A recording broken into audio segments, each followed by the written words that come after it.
Hello, everyone. How you doing? Welcome to Lovebyte 2025, the fifth edition of the online event dedicated to all things size coding, or the eighth edition if we count Lovebyte Battleground, Lovebyte Get Ready, and Lovebyte Turbo, which I guess we should. We Hello, definitely should. MPS. I'm here with Genio. There, that way.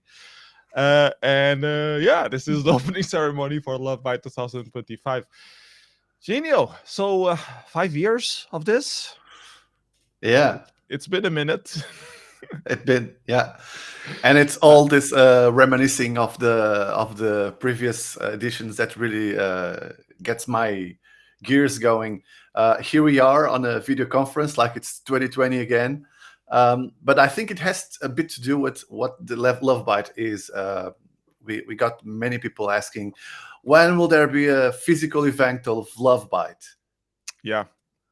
And it's complicated because it's such a niche thing, size coding in particular, even though we have so many participants and so much activity from the active demo scene. It's such a niche thing that would be very hard to put people on a physical thing. We tried some sort of partnership with Mountain Bytes this year because of the clashing dates, but it ended up not being feasible to do it in person. But maybe someday.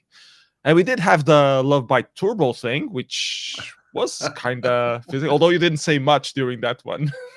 True. You didn't let We me. ran Yeah. out of time. For those who don't remember, Lovebyte Turbo was like a small event that we did at Evoke. We did a demo party inside a demo party. Like in 15 minutes, we did a lot of small sketches of showing intros and showing a jam and a DJ set. And also, it was a lot of fun. It was a lot of fun. Yeah. So this year we planned a smaller version of Lovebyte for multiple reasons. The first of those was because the dates coincided with Mountain Bites, as I was talking about, and we were trying to fit around the schedule, which I think we did a pretty good job overall doing that, focusing more on a Sunday where Mountain Bites doesn't have that much activity. So we leave Saturday more open for Mountain Bites things to be streamed, and we focus more our schedule around Sunday, so people can follow both if they want to. And and also because at Lovebyte, organizing Lovebyte takes a lot of time and effort, and it's not just me and Genio. Obviously, we're just the hosts of it in some shape. There's a lot of people who help organize in the background, and it gets a bit tiresome and repetitive to keep doing it every single year. So some people are slowly retiring, silently retiring. Other people want to retire but don't want to leave Lovebyte pending. So we try to do a smaller version this year. No clue what will happen next year. Maybe we'll do it. Maybe we won't. We don't know at this moment. But yeah, it's been a lot of fun. We wanted to do at least one final version, not just cancel 2025, and go around this theme of blind date, which was an idea that Blossom had a while back of doing something completely anonymous and playing around because Lovebyte is always on Valentine's days around that time. We could do this blind date thing and have a concept behind that, and that would be an interesting theme. Are you excited for this year's theme, Genio? Oh yeah, definitely. The concept of a blind date for me is a bit of a I don't know, awkward one. I never had a blind date before. I don't know exactly what you're supposed to bring to the table. Um, but just the sheer amount of entries that we normally have, and we know that we have some really good size coders, and when we are watching, and because of it has been already 5 years, we kind of already have a sense of who does what kind of style and in what kind of platform. So I think it will be fun just to watch and to um, try to figure out, like, who can this be, who can this coder be, are they doing something like with sound, without sound, is this style of this person of the other. I think this is going to be really interesting. Yeah, we coined the term sense and style because of sense and style always having this very particular style behind their Yeah, intro. So I'm curious, like, to spot the sense and style in the compo, and spot the Helmut, spot the Pestis, exactly. spot all the different people. So yeah, I think it will be interesting. And yeah, sometimes to meet the right fit, you need a little help. Maybe be a bit more adventurous, take a little risk, do something outside the box, or allow yourself to get set up by your friends with an open mind and give it a chance. So we try to go get these nuances of blind date into the theme of this year. And I'm very interested to see all the releases that all of you have submitted to the different competitions that we have. And of course, since this is a blind date, all of the entries are meant to be anonymous. So we ask people not to put it online the moment the competition happened, like it's usual in the demo scene. Leave it until the prize giving has happened, and only then at the prize giving will the authors be revealed of who did what. So we ask that of you. It's not mandatory, but please be, mindful of the theme of the party and try to respect that.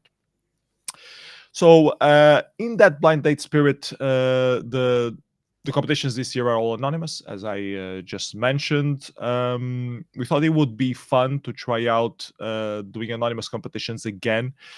There have been some talks about name voting in the demo scene. Again, some discussions. I mean, I've been around the demo scene since '97. I always heard talks about name voting, and there are Yeah. many types of name voting, not just cheating in particular, but people voting for someone because they recognize in game or giving them a little bit extra because either they're friends with them or because they love their previous work, and or sometimes they hate their previous work and they downvote them instead. And if you didn't see the name behind it, you might vote differently.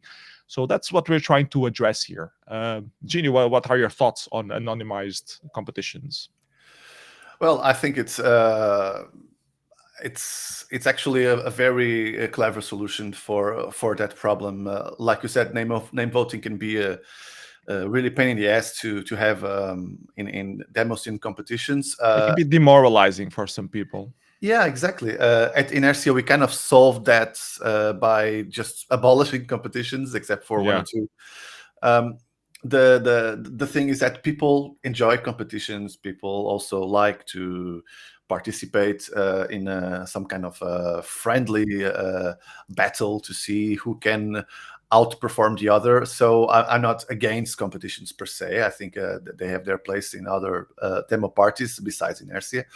I think the anonymous competition also gives the chance for people who don't really know about the demo scene to just enjoy the art without being tied to okay, we need this person to win because they are very famous or whatever. So I think I really think it's a very clever solution. Also, in a sense, I think we will have probably if people stick to the rules, and please until tomorrow evening don't say that you've done the stuff.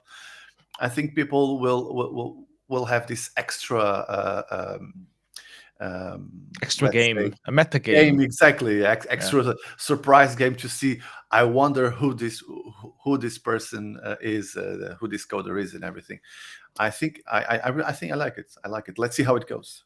I'm very curious how many of those, veterans of size coding thing that, do an intro in a day, because I even do a couple of them in a single day. How many will try to emulate each other's styles just, for shits and giggles, just to try to. So I'm really curious to see that. So Yeah. we will have a little mini game. We should have like a bingo card for the top tier people, and seeing, the usual themes that happened and who did what. We should probably try to get something like that going. And I hope people tune in to the chat during the live stream and try to guess real Yeah. time, like who is the people behind that. So I think there's going to be a little bit of fun. Anyways, we also have a few other surprises, but we're not going to reveal right now. We did some video montages and a few little sketches that you will see throughout the party. So I'm not going to talk about them now, but those were a lot of fun to come up with and brainstorm and ask people to contribute to. Let's go over the schedule and talk a little bit about all the things that we have lined up for you today. The hours that I'm going to mention are UTC +1. Please check the schedule on our website to know the things on your own timeline. JTruck has this special plugin that we can use on schedules to have automatically change the time zone so you can follow things better. It's at lovebyte.party slash how do you say cardinal timetable, hash timetable. I guess it's an hash. Or also on the Lovebyte Discord. If you're not on the Lovebyte Discord, please join the Lovebyte Discord. If you don't know how to join the Lovebyte Discord, someone on the chat will now post how to join the Lovebyte Discord. Should be this link here or there on one of the there. So yeah, check it out. So at 8 after this broadcast, we will have already some competitions. The new talent competition, which is something that we've been having for a few years now. So there's this side hustle for Lovebyte organizers called Tiny Code Christmas, which I believe was J Truck and Dave that have been organizing it since a couple of years now. During Christmas, there are like 20 days, 15 days where you have an activity that you can do to learn programming graphics and size coding in particular. So they teach you the basics of what is a variable, how to do a loop, how to put things on screen, and then optimize it to fit small. And the purpose of that was to train people or get a way, an entrance for people to learn how to do size coding, and then they would target their releases at Lovebyte. And we have a special competition for that called the New Talent Competition. So if you haven't participated if you haven't won like top 3 on a demo scene competition before, you can submit something to the New Talent Competition. And we have seen quite a few new talents show up for the first time here that ended up being very strong presence in the demo scene. A lot of high quality stuff when we first had this new talent competition 2-3 years ago. I remember Gigabates came out of that, JTruck came out of that. A lot of interesting talent started. Sylvia, a lot of people did their first release at the new talent competition here at Lovebyte, and then ended up participating on several other competitions of the demo scene throughout the year. And yeah, I think it's a really important part of fostering new audience for the demo scene, getting people having like an easier entrance to newcomers in a way. So yeah, I really like it, and there are not that many parties doing this. There are a few out there, but Lovebyte focuses specifically like in such a niche subcategory of the demo scene that I think it's really cool to have this competition, and a lot of high quality entries that we had as well, higher than I was expecting. Gino, any thoughts on new talent? Yeah, I think it's. I mean, size coding is well. For me, coding is already difficult because I'm not a coder. But size coding has this ability to have an entry level. I would say probably lower than the rest of code, because the real difficult comes afterwards when you have to optimize stuff and make stuff really small. But just to learn basic stuff and just like T8 is such an easy platform. I followed some of the Tiny Code Christmas videos. I've watched some. I've tried to do some stuff. So I made stuff move on TKT, which I was really happy. Nice. But then it's I'm worthless. So, but I thought like to begin, I think it's a really good platform, and the Tiny Code Christmas is really a great way to get in size coding. And also all the videos are available, so even if you didn't participate or have no idea what this is all about, you can just check the videos and try to do stuff by yourself, because it's really, really good. And this new talent competition, I think it might surprise us quite a lot. Let's see what we have this year. We also have some seminars available for past editions of Lovebyte, focusing on specific platforms. I remember Gasman did a very good tutorial on how to do size coding for the ZX Spectrum. We have some for Atari as well by FReady, if I'm not mistaken, and we'll have a new one or a couple new ones this year as well. We'll talk about them later. So those are also, like, if you're trying to get started doing size coding stuff, well, now you're a bit too late for Lovebyte, but for other upcoming demo parties, for revision or something like that, check out those videos, and I think you'll find very interesting things.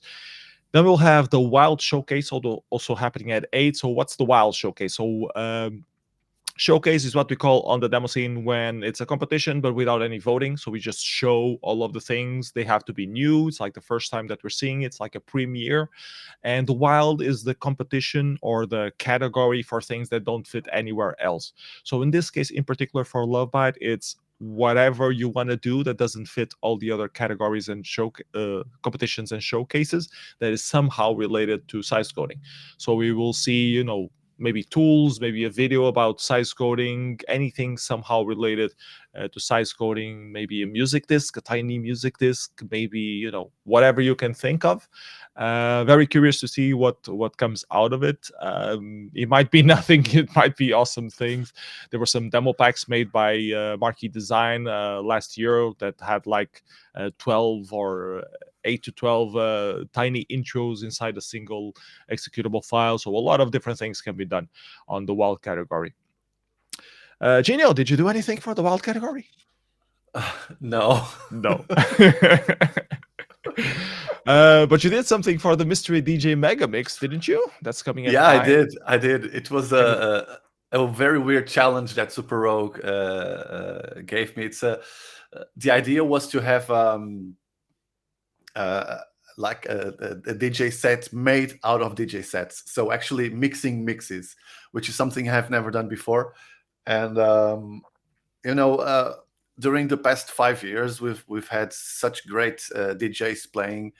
Um, uh, Lovebyte was always there was always like byte jams or just amazing sets with by so many people, and so the idea was to get sets from all the years and I don't know, try to make a balanced and interesting hour of cool music.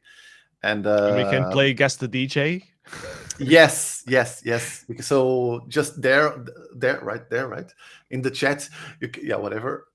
You can always try to guess which DJ is mixing this particular part. I don't know. Maybe we should try to get some kind of points for guessing correct stuff, and then tomorrow at the closing ceremony, we can say, okay, this person guessed more often. I don't know, something like that. But yeah, and we'll have great visuals that are also like a collection of a lot of effects from the great and wonderful Byte Jams hosted not only in Lovebyte but also by the great folks at Field FX, which every Monday night they stream. The Monday Night Bites, yeah. Yeah, the Monday Night Bytes.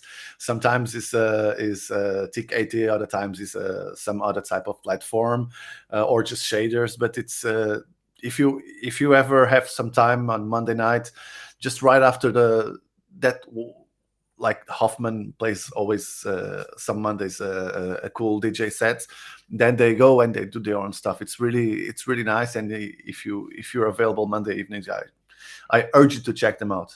Yeah, and going back to what we talk about new talent, this is a very easy way to get started doing some live coding things. It's like it's not very high pressure because it's just a jam. You have a whole hour, so you're not very tight on time. You just need some sort of an idea, and you could try to prototype it during the whole hour, see what other people are doing, mess around with synchronizing with sound, and just have a good time just listening to a nice set during an hour and coding something. And this is how demo making is done. You sit down, try to code an idea for an hour or so and see what effect comes out of it, and then you start building up into creating a demo. So really cool initiative by Field Effects, doing that every single week. And yeah, if you're interested in doing some live coding, also check that out. At 10, we will have a few competitions already. The higher limitation ones, 512 byte intro competition, and then the 1 kilobyte intro competition. So I guess it's important to make the distinction here on the different. Well, if you participate in Lovebyte, you already know this, but if it's like if you just crash landed into this video when you're watching this for the first time, so there are multiple categories inside size coding. Some things like 8 bytes and 16 bytes, you can barely have any instructions showing things on the screen. Then you start going to 32 bytes, you start having some room for doing something. 64 bytes, you can do like a proper effect, maybe even some sound, like or sound in it. which is very rare, but it's doable. In 128 bytes, usually the effects are more refined. You have more room for stuff. You might even have some sort of progression in it. 256 byte is where most of the people release stuff usually is 128 and 256. 256 has solidified itself in the demo scene as the more competitive target size coding limit for entries.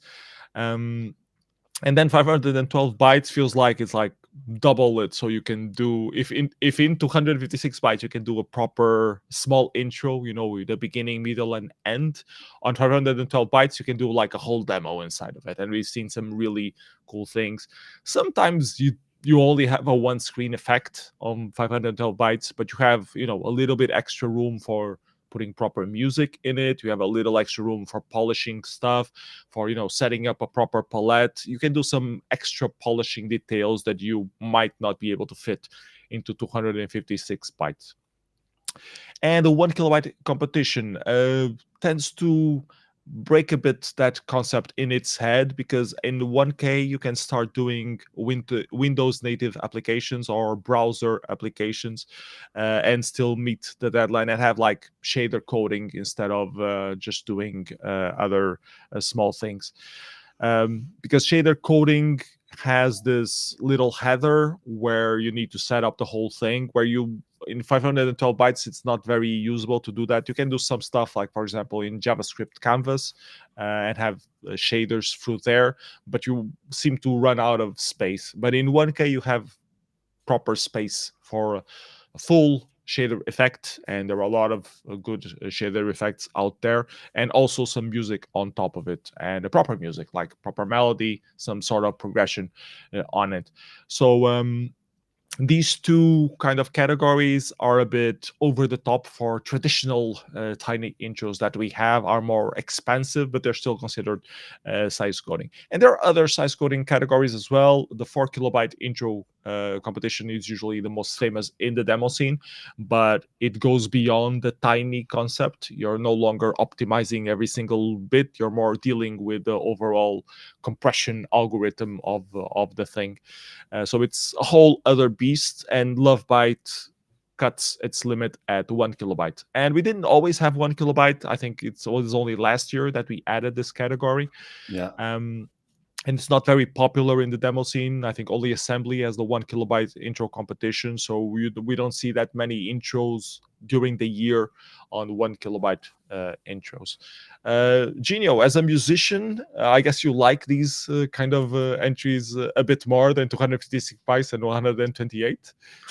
Yes, very much. Anything that you can put a virtual synth in and then have proper sound, I prefer. But just to say that, like, of course, I mean, I'm my first computer was a PC. I was never much into the old school, like the real old school, like Spectrum and Amiga and Commodore, and somehow I've always watched this all these tiny size competitions, and like just using like DOS, and of course it's I always feel that is kind of cheating in a way, that they're using MIDI, and Yeah. the sound fonts, they are not tiny.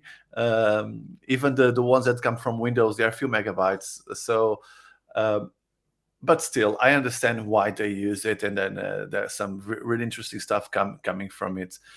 Just about all these categories, and like you were said, oh, like 256 bytes is the most common. I've talked with some tiny sized coders, not their coders are not tiny sized. Their code is, sorry. I've talked with some of them, and they told me like, I would never do 256 bytes because I don't know what to do. It's so much space to fill. Yeah. And Super and says that a lot. Like, "Oh, I don't so know, 1K, it's impossible to do a 1K. There's so much things that I could put in there. I would never be done with it." it's so interesting to hear that, because like you said, like programming on Windows, like it lists some sort of code to just to get it running, so it's impossible to have a Windows native application that would be so small. um, like 1K is a good size for a Windows intro, for a tiny sized intro, but like when you compare it to the very like 32 bytes, it's nothing. Like An Yeah. open an empty Word document is already over that. So it's crazy the way that these coders can really go for very small and still artistic valid and with great effects in such small size. So yeah, that's my take That's on the it. beauty of size coding. That's why so many Yeah. people love this little niche in the demo scene. It's making magic out of just a few bytes of Yeah. yeah. Anyways, next on the schedule we'll have a byte jam at 11 in the evening. I think it's both TK80 and shader coding, or just TK80. I think it's just TK80, if I'm not mistaken. So yeah, we'll have 1 hour set, some good music, some people doing some live code. So stick up for that. It's going to be cool as well. Yeah. Organized by Field Effects people, as we already mentioned. And then at midnight we will have a night program, which is pretty much just rerunning the things that was already broadcast for people who are watching, for example, in the United States and can only tune in a bit later. We will have the rerun at a normal, regular, watchable time for them. And also some stuff that was good from previous years, like some seminars that were very critical, or some DJ sets and stuff like that. There's a selection of a program from both this year and past year that will be shown during the night.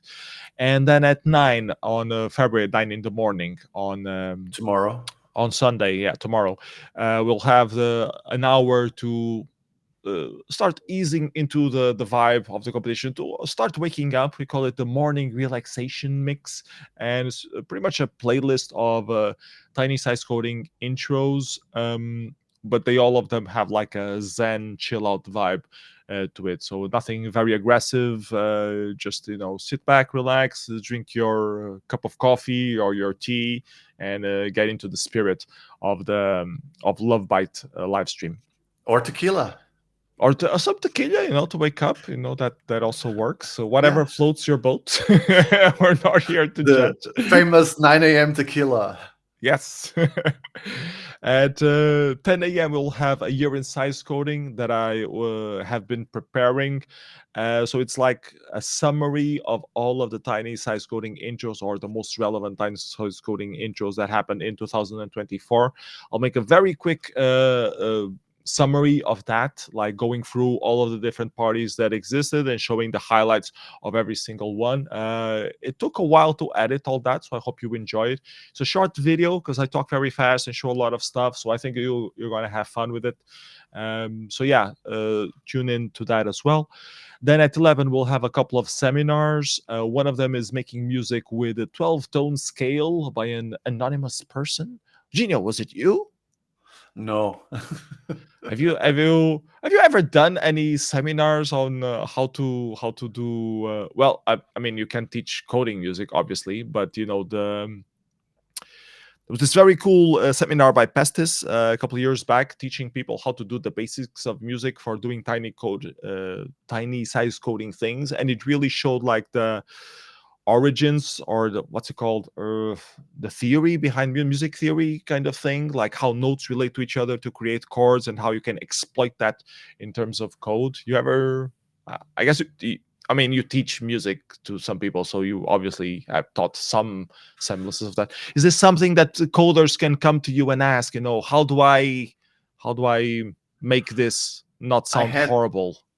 I had some people in the past asking for it. It's something that I planned, but I never got around to do. I also not sure because there are so many good tutorials on YouTube about it. I don't know if I should make a tutorial about music theory directed to the demo scene. I don't think there is a lot of demand for it, and it would take me When I so much listen to work. some intros, when I listen to some intro sounds, I feel the demand in my ears. Like, see people who don't pick a scale; they just randomly play notes, and this is a melody, because who needs Yeah. scales? We can just play all the notes that exist in the world. And I'm all for noise. I'm a noise artist.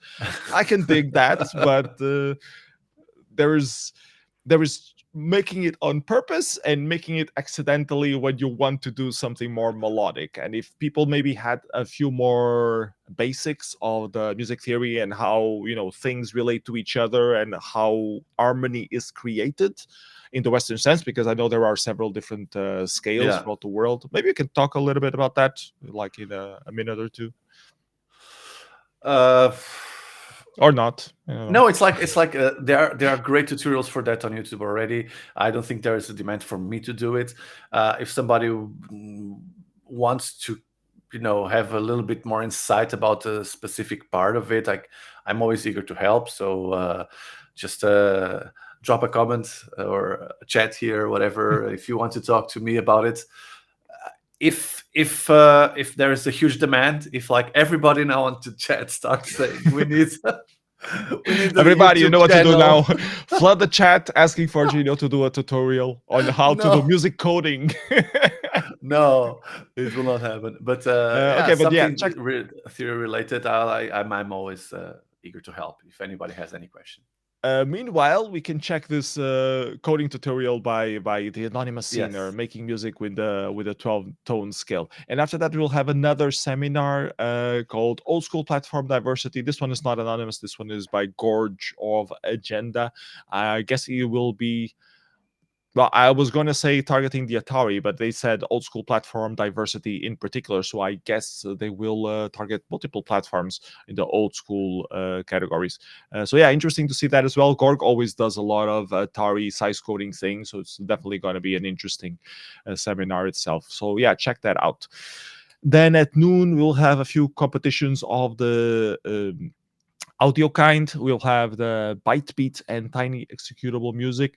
Uh, for those who don't know, byte beat is shuffling some bits around with the timeline and doing something. There was a trend that people started doing this. I think it was first brought together by Visnut, if I'm not mistaken, where you could shift things around with some small functions and do some we call it byte shifting because we're just pushing stuff left and right to create tempo and percussion elements out of that.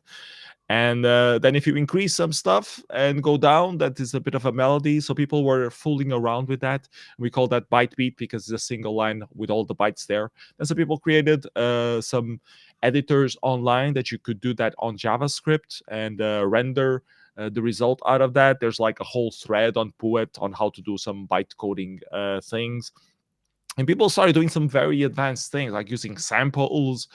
It became a whole thing. So it's always very interesting to hear what you can do with very small mathematical functions. How you can, you know, shift the perception of the of the time, whatever you call it, to make things listenable or unlistenable, depending on your taste.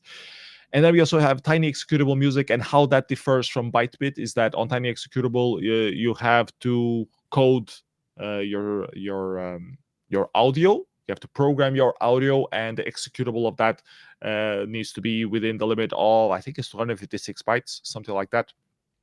And you can also do it for multiple platforms. So DOS, Spectrum, Commodore 64, whatever, as long as it's within 256 bytes, it's allowed, and we want to hear it.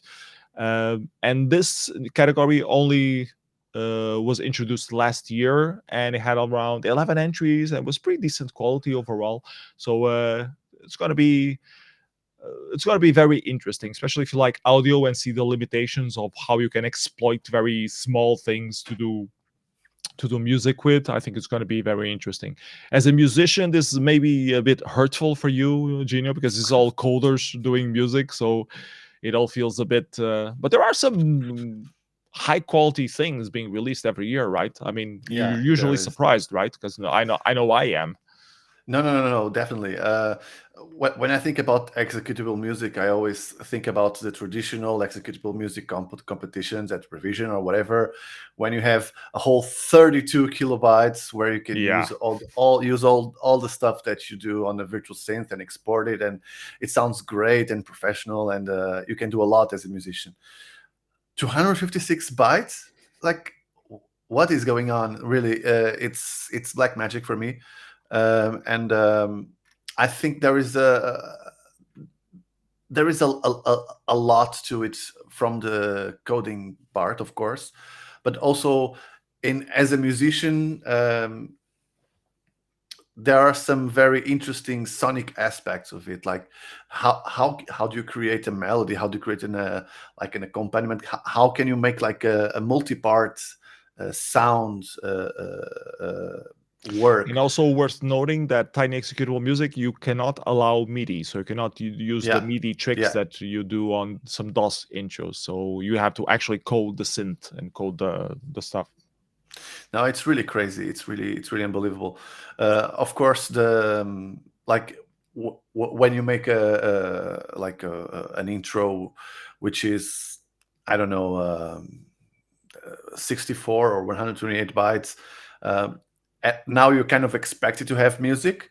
So I kind of understand that having an executable music, which is, the same size but without the graphics, it's kind of possible. It kind of fits on my mindset, but that's about it. I have no idea how it's done. And about byte bits, it's just I've tried it, and it just doesn't compute in my brain. I think it's really wonderful what people come up with, but yeah, it hurts my ears. So I will have a little lower volume on that time. I really love the mathematical aspect of Bytebeat. Actually, that's one of the things I Yeah, really. sure, yeah. Anyways, moving on. We will have at 1 p.m. the showcase for the 8 and 16 byte intros. And it's usually a showcase because it's very hard to compare different kinds of noise. And at 8 bytes and 16 bytes, it's mostly just throwing things on the screen. Last year, for example, we had a very good like oscillator intro by Super Rogue, I believe. That did this pattern that looked like a rotating thing. You can do some patterns that are interesting, but it's mostly patterns because you have you can barely do like a loop in your code in so little bytes. So it's just doing one single loop and throwing something with some diversity on screen. So it's mostly noise patterns that we see, but there are always some interesting things being shown. So we'll have a showcase for both of those categories at 1 p.m. And then at 2 p.m., we'll have a few competitions of graphics. The tiny executable graphics, both for old school and high end, will be at 2.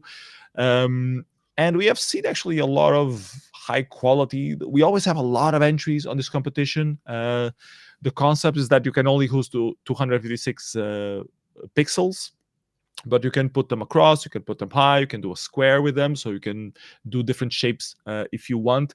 Last year we had a limitation on what palette you would use. I'm not sure what the limitation is for this year, but we always have tons of entries submitted to that. I'm taking a look real quick. Create the best looking executable image. It doesn't say any limits about the palette this year, so I guess it's open palette. True color, baby. True color. So it's very interesting to see, and of course pixel artists really love this limitation because it's all about doing a small icon in those little things, trying to tell a story in so many small pixels. So it's really interesting, very hard to compare. I have a very hard time voting on it, but yeah, always very good results. Do you usually enjoy it, Genia? Yeah, I think it's such a constraint, the amount of pixels that you have, because it's like it's 256. It's so small to really convey like a clear picture. But there's so many ways and tricks that these people use in order to get across an idea or even a small story. It's crazy, and I really like the like last year we had this constraint. It was you could only use this palette, and I thought, oh, every graphic will be the same. But we had so many entries and so many diverse. I think it's really cool how people can use this limitation to create something new, and I'm really looking forward to this And it's competition. very low barrier of entrance because anyone can put 256 pixels on the screen. So Yeah, you even always me. have Yeah, you always have, you can ask your kid to, yeah, just draw something, try to make it look interesting. So yeah, it's going to be a fun competition. And then at 3, we'll have a new competition, text graphics, but limited to 256 bytes. So text art is very big in the demo scene. When we used to trade discs, there was always an info file. There was always text art. When we traded on the BBSs, there was always a small Yeah. header with some text art in it. There's a whole scene around it, doing both ASCII, PETSCII, ATASCII, which is for the Atari, for the Amstrad CPC as well. Teletext saw this big resurgence as well. So there's a lot of people doing text art related to the demo scene or in the orbit of the demo scene. So very cool to see this competition. I'm very much looking forward to the entries. And this usually you have like a screen or a limitation by columns. Now you have a limitation of the characters Yeah. that you can use, the number of characters in particular. So I'm curious if people will do, do lines or do very small columns out of things. So very curious how people will address this limitation and what kind of thing. So it's I think it's going to be very creative. So I'm very much looking forward to it. Are you a text art buff, Genio? Uh, I don't know. I'm not a buff of anything, but I think I really like. I always enjoyed, of course. I mean, I'm also from the time of the BBSs, and just when the connection was finally accepted, and you see this thing popping up, and uh, I think this is something that really belongs to the demo scene. It's part of our history, and it's so cool that it's being done. But now limiting to size, what people can use, colors also something that is something that you can also work with. Teletext. I mean, what will people come up with? I'm really curious as well about this one. Yeah, very much looking forward to it. Then at 4, we'll have a ZX Spectrum Jam using a Basmatic tool developed by Gasman. We'll have 3 anonymous participants, and you have to guess which one is which. So yeah, that's going to be fun as well. Then we'll have a few more competitions later in the afternoon. At 5 p.m., we'll have the 32-byte intro. At 6 p.m., we'll have the 64-byte intros. Then at 7, we'll have a mystery DJ set, which in my notes here, it's not confirmed who it is. If it's going to be the mystery DJ Megamix, a new version of the mystery DJ Megamix, or if it's going to be a proper DJ set itself, I'm not sure. So to It's be a mystery determined. even for us. Yeah, no one knows. You'll have to tune in to find out. And then in the evening, we'll have the main events of the party, which are the 128 byte intro and 256 byte intro. Not sure we can say much more about that. We already talked about the different limitations of the platforms. Last year's entries on both of these competitions were really good, so I'm also expecting some high quality things again this year. Yeah, for sure. And also with this extra little spice on top, which is we don't know who made who what. Yeah. So it's going to be fun, I think. And I'm again, it's like I'm repeating myself. I'm looking forward, especially for tomorrow, because I think we're going to have really good time watching it. Yep, definitely. And yeah, and after those competitions, you and me will get together when we probably should discuss if you're coming here to my place or if we're doing this by video. No, And of course I'm coming. It's we'll not do 2020 anymore. I can bring a mask if you that's want. true. We will do the results and closing show, which is just us reading a long list of names and having fun with it. People always Yeah. give us very positive feedback that is like usually it's the most boring part of the party is watching the results, and that we somehow make it not be a tedium. So yeah, hope we can do it again this year successfully in that regard. So yeah, Just very much get the looking forward. beers ready, man. Get the beers ready. You know the ones I like. So all the They're in the fridge. stouts, They're in all the the fridge already. great everything. The entertainment will be guaranteed then. Can we reveal what instrument you'll be playing this year, or is it still a mystery? Oh, it's still a mystery. It's still Because you don't everything know is it a mystery. either. No, of course I know. I have everything prepared, but everything is a mystery. This Love Bite, so Yeah, it's a blind date. So you don't know what you're going to get. you have to be there to see what you will really get at the end. Yes. So yeah, I think we should probably wrap up. We're about For 45 sure. minutes in, which is longer than I was expecting. You Super Rogue said, last year you did it too fast, so try to, give more room to breathe so people have more stuff to watch." So I think this year we did the other way around. We took a bit too long on the opening ceremony. Anyways, thank you all for tuning in. Hope you enjoy the rest of the Lovebyte live stream that we have. We have so much stuff lined up for you. If you have any questions, check out the website for the full schedule or join Lovebyte Discord. That's where we are more active chatting about things. And also the chat here on Twitch will also do. So, yeah. Thank you for tuning in. Hope you enjoy all the tiny content that we have for you this year. Looking forward to seeing and hearing all of your blind date releases that you have prepared for us. So yeah, see you around. Bye bye, everybody. Enjoy the rest Have of the fun. Love Bite. Enjoy.